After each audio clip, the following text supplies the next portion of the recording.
आज की कहानी सरहद पार से है। ये पाकिस्तान के सबसे बड़े सीरियल किलर की कहानी है, लेकिन इस कहानी के साथ जो चीज़ें जुड़ी हुई हैं वो ऐसा लगता है कि किसी बॉलीवुड फिल्म की कहानी है। एक शख्स पुलिस स्टेशन पहुंचता है और जाने के बाद कहता है कि मुझे गिरफ्तार करो। पुलिस वाला पूछता है क्यों, तो कहता है मैंने 100 बच्चों का कत्ल किया है। पुलिस वाला उसको फिर ध्यान से देखता है, उसे लगता है कि पता नहीं ये कुछ ड्रग्स लिया है इसने या क्या किया है। तो वो हंसता है और उसको कहता है कि ज़्यादा मेरा मूड मत ख़राब कर, वापस जा। वो कहता है मैं बहुत सीरियस बता रहा हूँ, मैंने 100 बच्चों का कत्ल किया है और मैं चाहता तो 500 को भी मार सकता था और मेरे पास सबूत भी है, अब चलो तो दिखाऊं। पुलिस वाले को उसको देख के लगता नहीं है, उसे लगा कि कोई मजाक करने चला है, तो उसको बड़ा बार बार कहता है यहाँ से भाग जा। वो जाने को तैयार नहीं। फिर वो कहता मैं लॉकअप में बंद कर दूंगा, तो कहता मैं उसी के लिए आया हूँ। लेकिन वो फिर भी पुलिस वाला मानता नहीं है और आखिर में वो उसको भगा देता है, वो चला जाता है वहाँ से। इस इंसिडेंट के एक हफ्ते के बाद लाहौर पुलिस और एक पाकिस्तान का बहुत ही मशहूर उर्दू डेली न्यूज़पेपर है जंग के एडिटर को एक लेटर मिलता है और लाहौर पुलिस को। लेटर लिखने वाले ने ये लिखा था कि उसने लाहौर में 100 बच्चों का कत्ल किया है और वो पुलिस के पास गया था सरेंडर करने, लेकिन पुलिस वालों ने उसे भगा दिया और उसके पास सबूत भी है। उसने सिर्फ पुलिस को यकीन दिलाने के लिए कुछ बच्चों की लाशों के जो हिस्से हैं वो अभी भी रखा हुआ है, एक तय जगह पर एड्रेस है, और वहाँ पे बाकी उसके कपड़े भी हैं, जूते भी हैं, फोटोग्राफ्स भी है, सब कुछ है। तो आप देख लो, आपको यकीन हो जाएगा। और मैं जो है, अब चूँकि पुलिस ने गिरफ्तार नहीं किया, तो मैं जा रहा हूँ रावी नदी में कूद कर अपनी जान देने के लिए। लेटर आता है, लाहौर पुलिस देखती है। लाहौर पुलिस के सीनियर अफसर भी उस लेटर को सीरियसली नहीं लेते, उनको लगता है कोई पागल है, कोई मजाक कर रहा है। लेकिन जंग न्यूज़पेपर के एडिटर इस लेटर को बहुत सीरियसली लेता है। वो कहते हैं कि इस लेटर में जो पता है, कम से कम चलो उसको एक बार देख लेते हैं। तो अपने एक रिपोर्टर को, वो जाहिर सी बात है वो शायद कोई क्राइम रिपोर्टर ही होगा, उसको स्पॉट पे भेजते हैं जो लेटर में जगह थी। शाद बाग करके कोई जगह है लाहौर में। तो वो रिपोर्टर वहाँ जाता है, उस बताए हुए पते पे। एक अलग सा घर था वो, मतलब वहाँ कोई रहता वहता नहीं था, ऐसा लगता था किसी ने यूं ही खरीद के डाल रखा है। आसपास सन्नाटा। घर के अंदर दाखिल होता है। तो जब वो दाखिल होता है घर के अंदर, तो पहली चीज़ देखता है कि घर की दीवार पे खून के निशान हैं। तो उस रिपोर्टर की हवा ख़राब होती है। उसे एहसास होता है कि जो ख़त में लिखा है अगर वो सच है और ये वही जगह है, तो वो कोई भी होगा, उसके दिमाग में एक अजीब सी फिर चीज़ चलती है कि आप वहाँ पे खड़े हैं जहाँ इतने बच्चों को मारा गया हो। दीवार से जब नज़र हटती है तो फिर देखता है कि अंदर 2-3 थैले हैं। उन थैलों को निकालता है तो उसमें छोटे छोटे बच्चों के और बड़े बच्चों के कपड़े थे। एक थैले में जूते थे, एक थैले में एक डायरी थी जिसमें कुछ बच्चों के नाम लिखे हुए थे, कुछ के फोटोग्राफ्स थे। जब ये सारी चीज़ देखता है, फिर वो बाहर आता है, तो अचानक उसके बाहर 2 ड्रम पे नज़र पड़ती है। उस ड्रम से अजीब सी स्मेल आ रही थी। उस ड्रम में एसिड था और उस ड्रम के अंदर कुछ बच्चों की लाशों के कुछ हिस्से भी थे जो गले हुए थे। रिपोर्टर बदहवास भाग के आता है, अपने एडिटर को बताता है कि ये जो लेटर में लिखा है और वहाँ खून के निशान से लेके बच्चों के कपड़े, तस्वीरें, डायरी, ये इस बात की गवाही दे रही हैं कि वो सच कह रहा है। जंग इस लेटर और अपने रिपोर्टर की इस जो वहाँ पे उसने देखा, इन सब चीज़ों को उस दिन अखबार में छाप भी देता है और साथ में पुलिस को इन्फॉर्म करता है कि जो उसने लेटर दिया है उस लेटर की कही भी बात सच है। अब लाहौर पुलिस की हवा ख़राब होती है। 2 चीज़ें थी, एक वो लेटर पुलिस को भी गई, एक लेटर वो न्यूज़पेपर को भी गया। न्यूज़पेपर ने अपना फ़र्ज़ निभाया, पुलिस ने उसको नज़रअंदाज कर दिया। दूसरी, वो कातिल खुद पुलिस के पास चल कर आया था, पुलिस वालों ने गिरफ्तार करने की बजाय उसे पागल समझ के भगा दिया। अब ये चीज़ें आई और अचानक जब ये अखबार में खबर छपी, अगले दिन हड़कंप मच गया। फ़ौरन आला अफसरों की मीटिंग हुई, लाहौर पुलिस की एक टीम बनाई गई और अब इस कातिल को ढूंढने की कवायद शुरू हुई। उस ख़त से एक ये भी था कि उसने रावी नदी में कूद के जान दे दी है। तो पूरे रावी नदी के आसपास के एरिया में जाल बिछाकर जो लाश थी, बाकी चीज़ें थी, वो सारी चीज़ें तलाश करनी शुरू की गई, लेकिन कोई फ़ायदा नहीं हुआ, कोई लाश मिली नहीं।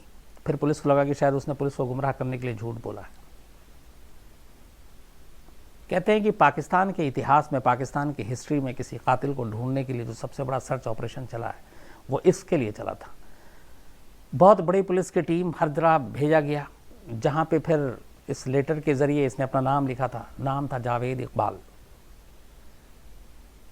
जावेद इकबाल के बारे में पता किया गया तो पता चला कि जिस घर में वो अलग रहता था, 4 लड़कों के साथ रहता था, उन लड़कों को उठाया गया।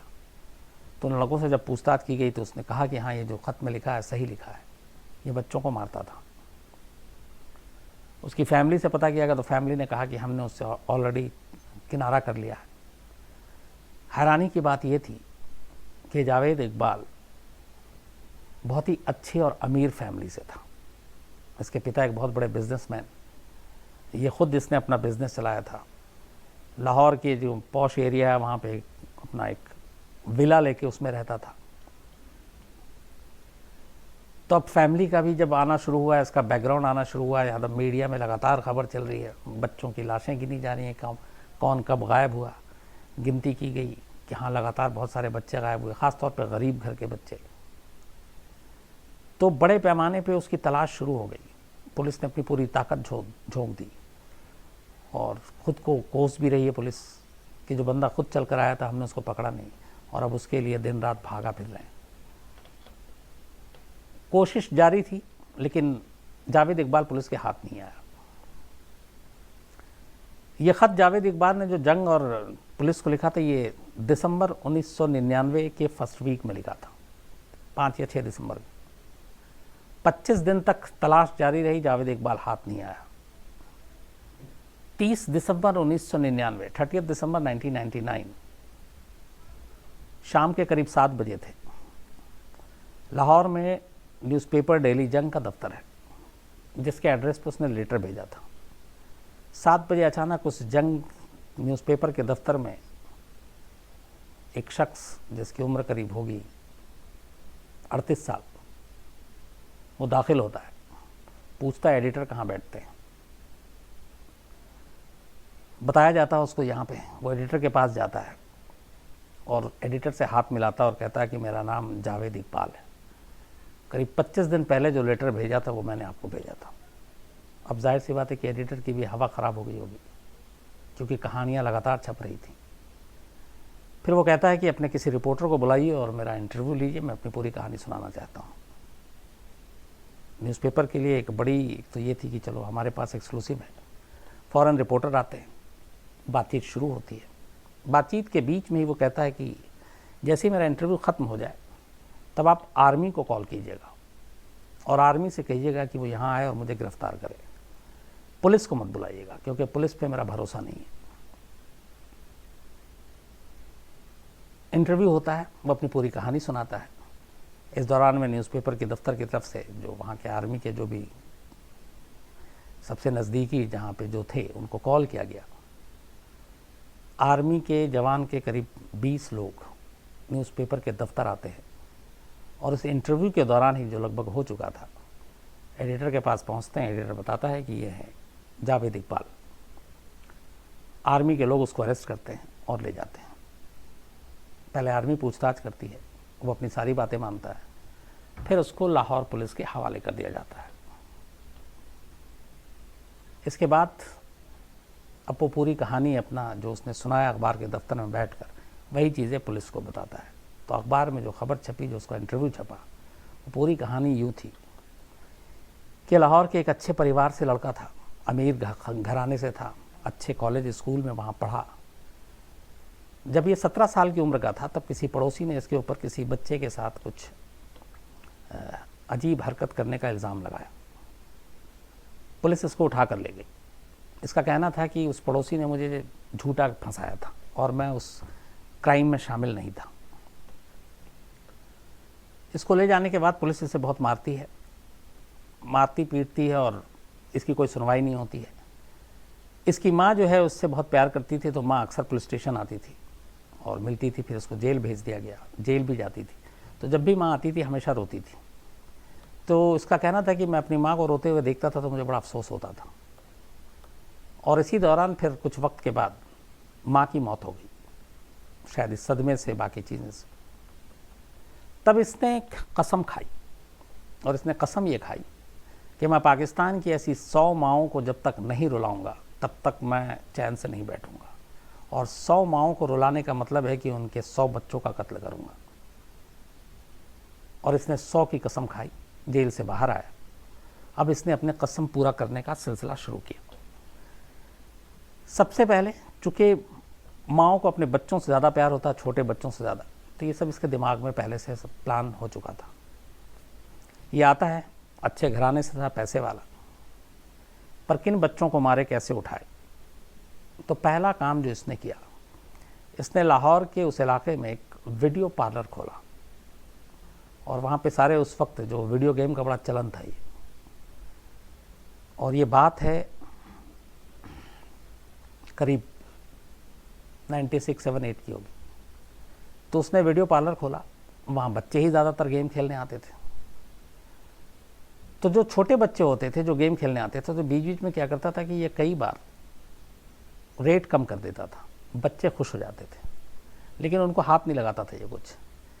ये उस वीडियो पार्लर में ही अपना ही एक गेम खेलता था। गेम ये खेलता था कि जब बच्चे देखता था कि बहुत सारे गेम खेल रहे हैं, तो एक 100 का नोट ज़मीन पे गिरा देता था।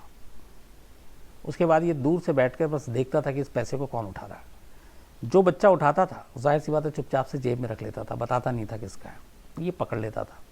उसके बाद ये कहता था कि 100 का नोट यहाँ पे गिरा है, किसी ने उठाया है। सारे बच्चे मना कर देते थे।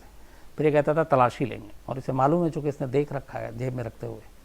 तो जिस बच्चे के नोट जेब से निकलता था, ये उसको उसी वीडियो पार्लर के अंदर एक दूसरा कमरा वहाँ ले जाता था, इसके साथ उल जुलूल हरकत करता था, और फिर वापस उस बच्चे को वो 100 का नोट दे देता था ताकि वो कुछ कहे नहीं, और बच्चा चला जाता था। यहाँ से इसने शुरुआत की, लेकिन फिर लगा कि इनको मारने से ये कि यहाँ पे जो बच्चे आ रहे हैं सारे आसपास के अच्छे घरों के बच्चे हैं, तो शायद वो अपनी कसम पूरा करने से पहले पकड़ा जा सकता है। तो इसने ये आइडिया छोड़ दिया। इस बीच में क्या हुआ कि वीडियो गेम की वजह से बच्चे बहुत ज़्यादा टाइम दे रहे थे वहाँ पे, तो माँ बाप और पड़ोसी भी थोड़े वो हो गए, तो अपने बच्चों को उन्होंने भेजना बंद कर दिया। तो इसका वीडियो पार्लर का फिर धंधा नहीं चला, इसने वो छोड़ दिया। फिर इसने एक उसी को बंद करके एक एक्वेरियम खोला, रंगीन मछलियाँ छोटी छोटी ये वो, और ये भी इसलिए कि बच्चे यहाँ ज़्यादा देखने आए, क्योंकि उसके निशाने पे बच्चे थे। वो चलाया, वहाँ पे भी ये बच्चों के साथ यही गेम करता, 100 रुपये गिराता। लेकिन फिर उसे लगा कि इसमें ख़तरा है, लेकिन वहाँ कुछ बच्चे ऐसे आए जो बेहद गरीब घर के थे, उनको इसने अपना शिकार बनाया। वहाँ से उनको ले गया, एक दूर में इसका एक और इसने छोटा सा एक बेवान जगह पे एक खाली घर टाइप का था, तो ये बच्चों के साथ गलत हरकत करता, वहाँ ले जाता, और उस कमरे में जहाँ से उसके बाकी सारे सामान बरामद हुए थे लेटर के बाद, एक लोहे का चेन होता, उस लोहे के चेन से ये बच्चे का गला घोटता, लाश के टुकड़े करता, उसके बाद ड्रम में एसिड रखता और उसमें सारे टुकड़े डाल देता, जो बचता उसको निकालता और फिर ले जाकर वहीं रावी नदी में बहा देता। ये सिलसिला शुरू हुआ। इसके बाद फिर इसने एक्वेरियम की दुकान भी बंद कर दी। अब इसने उन बच्चों को निशाना बनाना शुरू किया जो लाहौर की सड़कों पे या तो घर से भागकर दूसरे शहर से आए थे, गरीब थे, यतीम थे। उनको एक एक कर उठा के ले जाता, सेम लोहे के चेन से गला घोटता, टुकड़े करता और फिर लाश को डुबोता तेज़ाब में और फिर बहा देता। ये सिलसिला चलता रहा और करीब 100। और ये एक चीज़ और करता, हर बच्चे को मारने के बाद ये डायरी में बाकायदा उस बच्चे से उसका नाम पूछता, नाम लिखता, उसकी उम्र लिखता और सीरियल नंबर भी डालता कि किस नंबर का शिकार किया उसने। कुछ बच्चों के वो फोटोग्राफ्स भी जो है खींच के रखता अपने पास और वो सारी चीज़ें डायरी के अंदर मेंटेन करता। चूँकि ज़्यादातर बच्चे बाहर से आए थे, भाग कर आए थे और गरीब थे, तो इतनी सारी चीज़ें हुई नहीं। मिसिंग की रिपोर्ट माँ बाप ने लिखाई, पुलिस ने वहाँ पे ध्यान नहीं दिया, तो ये सिलसिला चलता रहा। जब 100 कत्ल हो गए तब ये पहली बार जब इसने डायरी देखी कि ये 100वां शिकार है, 100 कत्ल करने के बाद ये पुलिस के पास पहुंचा था। पुलिस के पास जाने से पहले इसने ये किया कि जो आखिरी इसने 5-10 कत्ल किए थे, उनके बच्चों को जब इसने एसिड के ड्रम में डाला था तो उसकी चीज़ें निकाल कर नदी में नहीं बहाई, बल्कि उसको उसी ने छोड़ दिया, ये सोच कर कि ये प्रूफ है। पुलिस कहेगी कि अगर तुमने इतने मारे हैं तो कहाँ है लाशें, इसने तो सारी बहा दी, वो मिलेंगी नहीं, लेकिन कुछ मिल सकती हैं। तो 5-10 के जो हिस्से थे अंक के, वो उसने उस ड्रम में डाल के छोड़ दिया था, ताकि पुलिस आए तो ये प्रूफ के तौर पे हो कि हाँ मैंने कत्ल किया है। 100 की गिनती पूरी होते ही ये पुलिस के पास पहुंचता है, जो मैंने आपको शुरू में बताया। पुलिस वाले यकीन नहीं करते हैं, फिर ये अखबार के एडिटर को लेटर लिखता है, फिर भी पुलिस इसे नहीं पकड़ पाती है। फिर ये खुद 30 दिसंबर 1999 को जंग न्यूज़पेपर के दफ्तर पहुंचता है और इंटरव्यू देता है। आर्मी के आती है और इसे उठा कर ले जाती है। अब इसके बाद पाकिस्तान में जब इसकी कहानी आती है, हो हल्ला शुरू हो जाता है। 100 बच्चों का कातिल, मतलब सोच से परे की चीज़। और जिस तरीके से मौत दी उसने, वो लोहे की जंजीर की भी तस्वीरें आई, उस ड्रम की भी आई जिसमें एसिड है, बच्चों की तस्वीरें थी, कपड़े थे, मोजे थे, जूते थे, सब चीज़ इसने संभाल कर रखा था सबूत के तौर पर। फिर इसने पुलिस को जो बयान दिया, उसने ये कहा कि मैं चाहता तो 500 बच्चों को मार सकता था, और तब भी पुलिस मुझे नहीं पकड़ती। जैसे अभी मैं 100 कत्ल कर चुका हूँ और पुलिस ने मुझे नहीं पकड़ा, ये तो मैंने खुद सरेंडर किया। तो पूछा गया कि तुमने फिर 100 से ज़्यादा क्यों नहीं मारा, 100 में ही क्यों रुक गए? तो उसने कहा कि मैंने जेल में कसम खाई थी अपनी माँ को सामने रखकर कि मैं 100 माँओं को रुलाऊंगा और तब मेरा बदला पूरा होगा। तो इसलिए 100 बच्चों को मारने के बाद मेरी कसम पूरी हो गई थी, तो मुझे लगा कि अब आगे कुछ किसी और को नहीं मारूंगा, इसीलिए मैं 100 पे रुक गया। रोंगटे खड़े कर देने वाली पूरी कहानी थी। मीडिया ट्रायल शुरू हुआ, इसको कोट लखपत जेल में भेजा गया, उसी कोट लखपत जेल में जो बहुत ही मतलब हम लोगों के लिए बदनाम भी है। हमारे जो हिंदुस्तानी जासूस या फिर बाकी जो फौजी थे, उनको वहाँ बहुत टॉर्चर किया जाता है। सरबजीत की मौत वहीं हुई थी। तो कहते हैं कि पाकिस्तान जेल में जब ये था, और पाकिस्तान के जेल के जो पाकिस्तानी कैदी थे, जब उन्होंने भी इसके किस्से सुने तो उनको इतना गुस्सा आया कि जब जब मौका मिलता था तो इसको पीट देते थे। इसके साथ इसका एक और भी साथी था, दोस्त था, जिसको पुलिस ने पकड़ा था। 4 लड़के थे जो कमरे में थे, जो इसकी मदद करते थे लड़के को लाने ले जाने या लाश निपटाने में। एक को तो जब पुलिस ने उठाया था तो वो पुलिस स्टेशन में ही विंडो से कूद के उसने सुसाइड कर लिया था। 3 और थे इसके समेत, ये सब पकड़े गए थे। बट 2 लोगों को पूरे मुकदमे की कार्रवाई के बाद, एक जज थे वहाँ के, अल्लाह बख्श उनका नाम, जब उन्होंने पूरे मुकदमे की कार्रवाई सुनी तो कहते हैं कि हर दिन जब मुकदमा शुरू होता था और गिनतियाँ और मौत के तरीक़ों को बताया जाता था, तो अल्लाह बख्श जज तो जो थे, उनके चेहरे पे एक अजीब सी बेचैनी आ जाती थी। और आखिरकार उन्होंने अपना फ़ैसला सुनाया, और उस फैसले में जो कहा, वो पाकिस्तान के इतिहास में कभी कोई दूसरा ऐसा किसी जज ने ऐसा फ़ैसला नहीं पढ़ा। लिखा कि तुमने जो किया है, तो कायदे से तुम्हें जो सज़ा दी जा रही है वो ये कि 100 बार तुम्हें फांसी पर लटकाया जाए। मतलब एक बार फांसी दी जाए, मर गए, लेकिन उसके बाद 99 बार और लटकाए, क्योंकि तुमने 100 कत्ल किए। 100 बार फांसी पर लटकाने के बाद जब नीचे उतारा जाए तो तुम्हारे जिस्म के 100 टुकड़े किए जाएं, और उन 100 के 100 टुकड़ों को तेज़ाब के ड्रम में डाला जाए। तुम्हारी सज़ा यही है। अब एक जज का फ़ैसला ऐसा है तो जाहिर सी बात है कि आपको उसको अमल तो करना पड़ेगा। और पाकिस्तान में इस तरह का ये अजीब एक फ़ैसला था। अब इस फैसले को लेके पूरे पाकिस्तान की मीडिया में हड़कंप मच गया। जो विदेशी मीडिया है, यूरोप, अमेरिका, ब्रिटेन, यहाँ से सब इन लोगों की इस फैसले पर नज़र पड़ी। BBC ने इस पे पूरा, और जो ह्यूमन राइट के जितने ऑर्गेनाइजेशन हैं, उन्होंने कहा कि ये क्या हो रहा है, ये तो जंगल राज है, किसी को इस तरीके से सज़ा नहीं दी जा सकती। तब पाकिस्तान सरकार हरकत में आई और पाकिस्तानी सरकार को स्टेटमेंट देना पड़ा कि जज साहब ने जज्बात में ऐसे फ़ैसले लिखे हैं, लेकिन एक सभ्य और शरीफ समाज में इसके लिए कोई गुंजाइश, कोई जगह नहीं है, तो ऐसे नहीं दिया जाएगा। हाँ, उसको फांसी की सज़ा होगी, सज़ाए मौत होगी, लेकिन जैसे आम लोगों को फांसी दी जाती है वैसी होगी। तो जो जज का हुक्म था, जाहिर सी बात है उसको फिर रोल आउट कर दिया गया और फांसी की सज़ा दी गई। अक्टूबर 2001 में फांसी देनी थी, शायद 10 अक्टूबर के बाद, लेकिन 8 अक्टूबर को ये 2 लोग जेल में बंद थे। फिर इनको जब पिटाई हुई थी तो अलग सेल में रखा गया था। जावेद इकबाल और उसका जो दूसरा साथी था, उसका नाम था साजिद अहमद,